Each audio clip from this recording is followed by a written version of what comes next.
I'm Sonic. Sonic the Hedgehog. And you are? Welcome to MojoPlays, and today we're looking at games that struggled with critics, but still earned passionate fan bases among players. I'm sorry. I didn't mean to.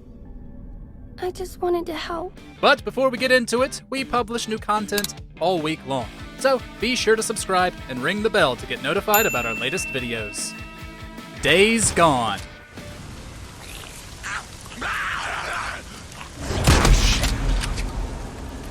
Likely coming to mind for lots of you who clicked on this video, Days Gone has a sizable following.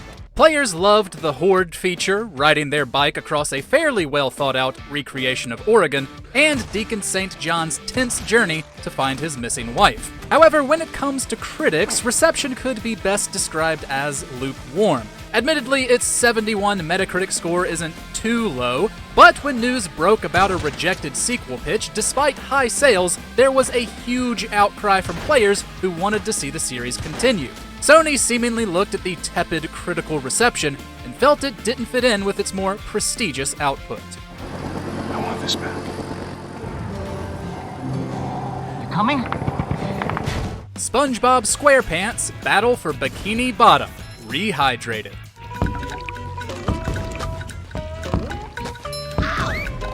Fresh like a spring breeze.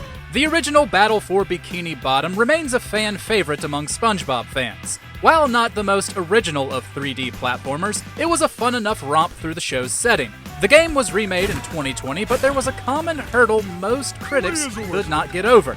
While the visuals were excellent, some of the mechanics and gameplay had grown outdated in the nearly 2 decades since the original. Many compared it unfavorably to refreshes of other games, with GameSpot giving it an abysmal 2 out of 10. Fans, on the other hand, were more than happy to enjoy the nostalgia and forgive those shortcomings. Most versions scored in the high 60s on Metacritic, while the user score sits at an 8.8. Monster Hunter.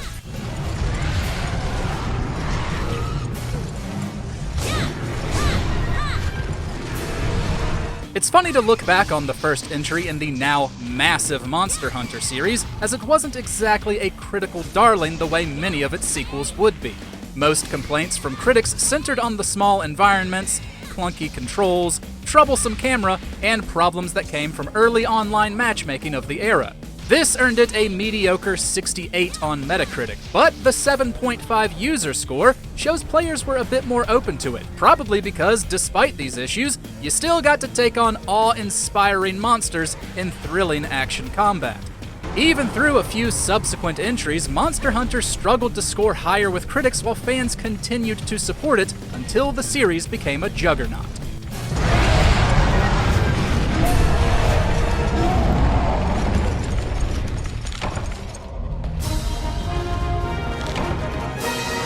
Urban Reign.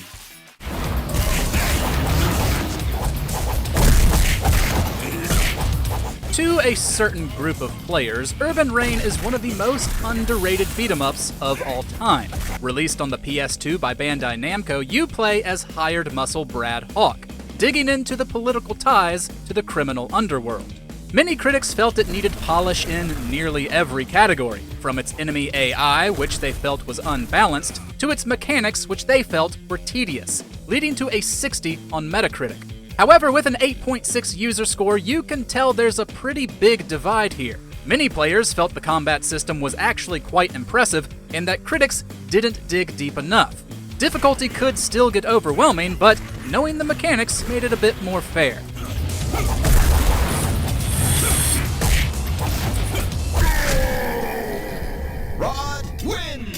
Postal 2. Hey Ayatollah, how about some service over here? I need some steaks for the Psychotic Friends Network barbecue. The critic and player scores of the original Postal on Metacritic are actually fairly close, but the same can't be said of its sequel. When Postal 2 launched, most reviews slammed its humor as immature and its violence against anyone you wanted as too over the top. It sits at a 50 on Metacritic because of this, but that's exactly what fans love about it. It remains the high point of the series in the eyes of many players who praised its dark humor above everything else. And while, yes, you could commit some pretty vile acts, the level of freedom was surprising in 2003. It currently holds an 8.1 on Metacritic, as well as an overwhelmingly positive ranking on Steam. Did you remember my rocky road? Pokemon Mystery Dungeon Series.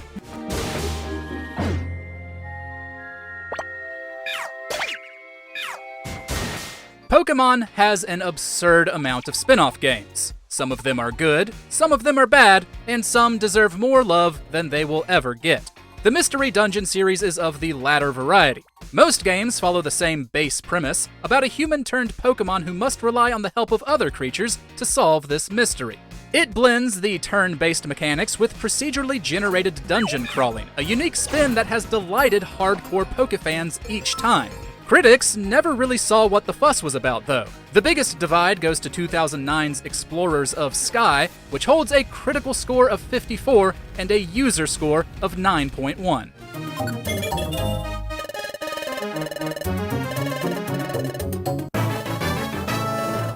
MediEvil. It's me, Canny Tim. Does the battle go well? How I wish I could fight at your side again, sir. MediEvil is in the same boat as Battle for Bikini Bottom. A remake of the PS1 action title, the game received an incredible visual overhaul that made its gothic horror locale shine. But once again, there weren't too many improvements to gameplay, and critics took aim at outdated features that made the overall experience more frustrating, notably pointing towards combat as quote-unquote sloppy. This earned it a 67 on Metacritic. However, to fans, sticking too close to the original wasn't really an issue. The 8.0 user rating shows that they were happy to deal with a few old-school hindrances if it meant revisiting a cult classic.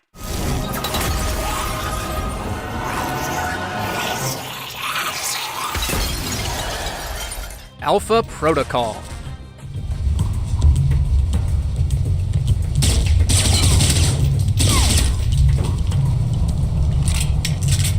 Obsidian Entertainment's Alpha Protocol is regarded by its cult followers as being far ahead of its time. The biggest issue critics had with it was its gameplay. Most felt the shooting mechanics were mediocre and repetitive at best, and complete trash at worst. The visuals were also criticized, with the kindest of reviewers calling them bland. The console versions sit in the low 60s on Metacritic, but hold a 7.2 with players, along with a very positive ranking on Steam. While even its biggest defenders can recognize the significant amount of jank, they're willing to forgive it because the story is just that good. Not only that, but there's incredible wealth when it comes to your choices making a difference in the plot. Let's just say I'm not a fan of the indoctrination procedure here. All the more reason to leave, then. Mad Max.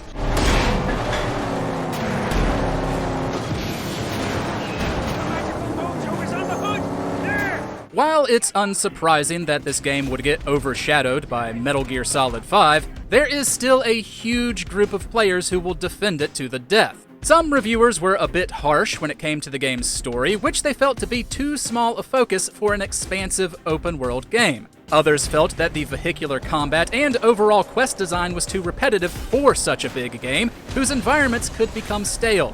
It scored in the low 70s on Metacritic and underperformed in sales. Ask its defenders, though, and they'll champion it as an underrated gem. Within the 7.9 user score on Metacritic and the very positive reviews on Steam, you'll find endless praise for its world, combat, and interesting NPCs.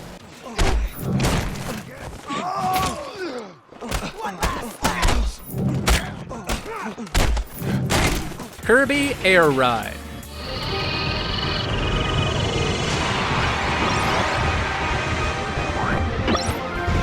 There's a great deal of Kirby fans who still love Air Ride, his racer that was released on the GameCube. But when it came to critics, most felt the mechanics were overly simplistic, and negatively compared it to other Nintendo racers of the time, Mario Kart Double Dash and F-Zero GX. Honestly, if you went into this expecting anything like F-Zero, that's on you. Kirby has always been simplistic in mechanics, but that has never been a bad thing. There's still a lot of joy to be had when racing through these courses, especially when playing with friends. Most critics, which collectively gave it a 61 on Metacritic, felt it was too shallow to recommend. Players felt the opposite, giving it a generous score of 8.2.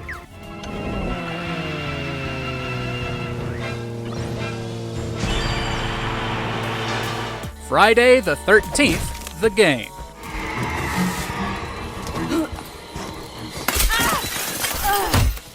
This Friday the 13th tie-in was there at the onset of the modern asymmetrical horror boom we're all still enjoying.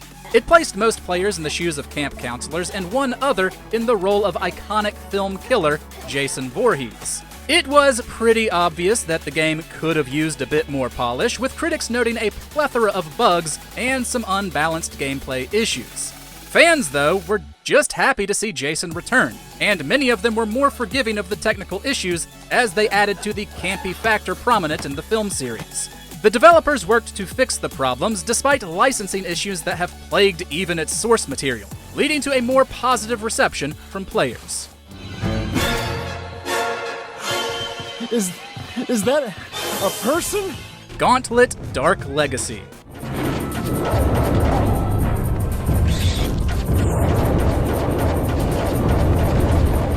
Gauntlet Dark Legacy did fairly well in arcades, but when it was ported to consoles, that's when many critics began airing their grievances. While the PS2 version reviewed okay with a 73 on Metacritic, the GameCube and Xbox versions, released a year later, did not, scoring a 60 and 54 respectively.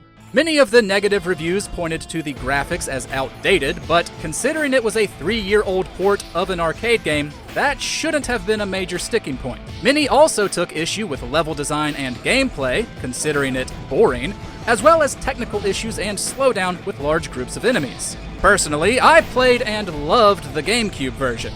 The technical complaints were definitely overstated, and there was plenty of action and secrets to keep you entertained, especially in co-op.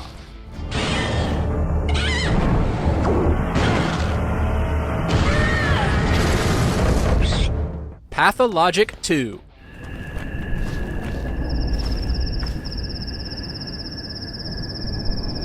The first Pathologic gained a cult following thanks to its spooky atmosphere and slow burn narrative.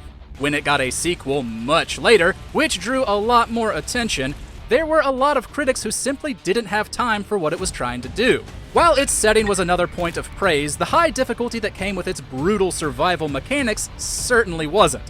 Players, naturally having more time to spend with a game without rushing out a review, grew more used to this difficulty curve, especially those who had played the first. Post-launch, the developers also added customizable difficulty sliders, which most critic scores obviously don't reflect. It holds a 70 on Metacritic, while the user score is a fair bit higher at 8.8. There's a crow in the oak saying croak and croak and croak. Rain World.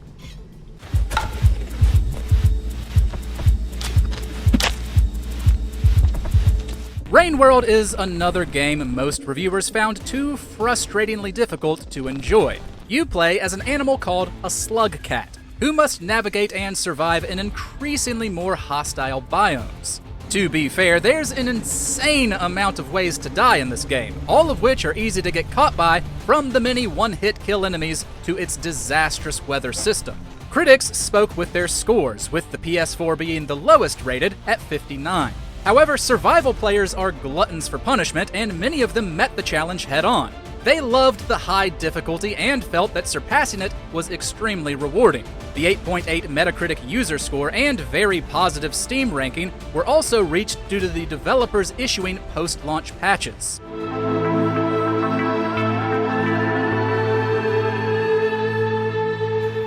Deadly Premonition. Sometimes it's important to take a laid-back approach. Pressing forward too quickly can be a recipe for disaster. You're being silly. One of the most famous cult classic games in existence, you don't earn such a title without either reviewing or selling poorly. Deadly Premonition did both. You play as an FBI agent investigating a series of murders, when a whole lot of weird things begin to occur. Some of the more common elements criticized were its gameplay, which some reviewers called horrible, and its visuals, which were considered low quality.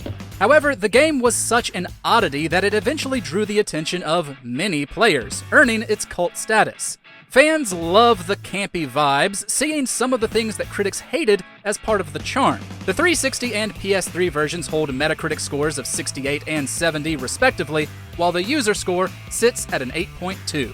FBI Special Agent, Francis York Morgan. Please, just call me York. That's what everyone calls me. Terminator Resistance.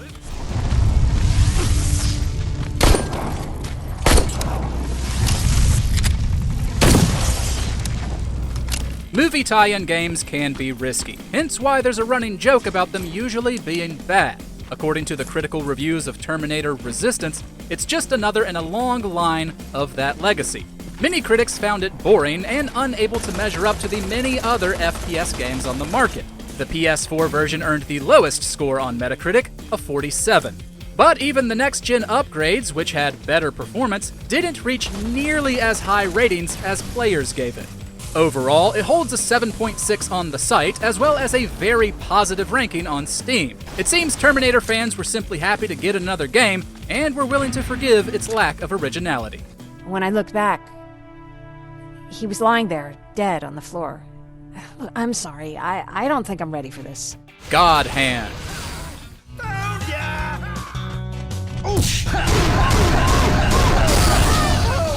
At a 73 on Metacritic, God Hand holds the highest score of any game on this list. But with an impressive 9.2 user score, there's still a sizable divide between critics and players. While most reviewers praised its unique spin on beat-em-up gameplay, they took issue with the controls that had you experience it. They also slammed the camera, visuals, and level design. IGN famously gave it a 3 out of 10, while a 5.5 review from 411 Mania considered it a sign as to why Clover Studio needed to shut down soon after release.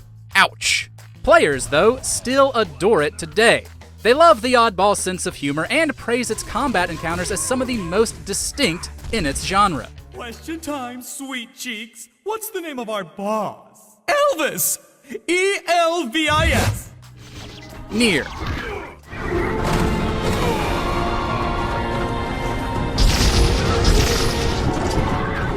A precursor to the Nier universally beloved Automata, the original Nier didn't perform quite as well. The Xbox 360 version earned a 67 on Metacritic, and the PS3 version a 68.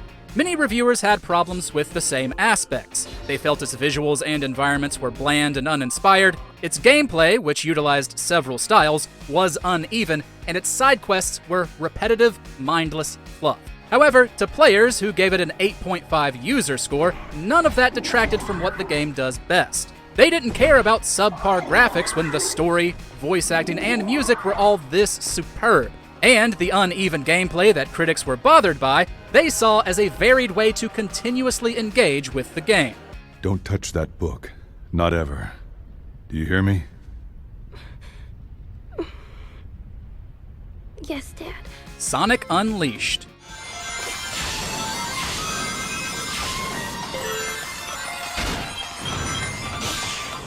In general, the Sonic fanbase is much more willing to forgive certain shortcomings that critics are not. But today, we're talking about Unleashed. When it was first released, most reviewers agreed that its visuals and soundtrack were a pretty big step forward. When it came to gameplay, that's when problems arose for many of them. They felt the Werehog sections completely derailed the traditional Sonic experience, that they were far too slow and focused too heavily on clunky combat. Some outright hated them. Fans, however, genuinely enjoyed them, and retroactive reception in more recent years has grown far more positive. The lowest the game scored with critics was a 54 on PS3, but it currently holds a user score of 8.5. I'm sorry. Really, look, go easy on me. I'll turn over a new leaf, I swear. Just give me a chance. Spider-Man, Web of Shadows. Okay, Felicia, fun's over. Oh, no. The fun is just beginning. There were different versions of Web of Shadows for different platforms, but the one most of us played on PC, PS3, Wii, and Xbox 360 didn't get nearly as high of reviews as it should have. These all earned scores in the mid-60s on Metacritic, save for the PC's lower 52. Common complaints among reviewers were some technical issues, a problematic camera, and the way the story was told. In fact, while many agreed its combat was top-notch, most everything else was disappointing. Not to players, though, who have given those versions an overall user score of 8.4. They praise the storyline, which features some great crossover characters and different endings, and for the fact that it is simply damn fun to play. Kingpin, I cannot believe I'm saying these words, and I cannot believe I'm doing it without a fat joke. But, look, I need your help. Help? What's a game you feel critics judged too harshly? Share it with us in the comments, and be sure to subscribe to MojoPlays for more great gaming videos every day. Sounds like you got your wish. Thanks for watching. If you enjoyed the video, there's more where that came from.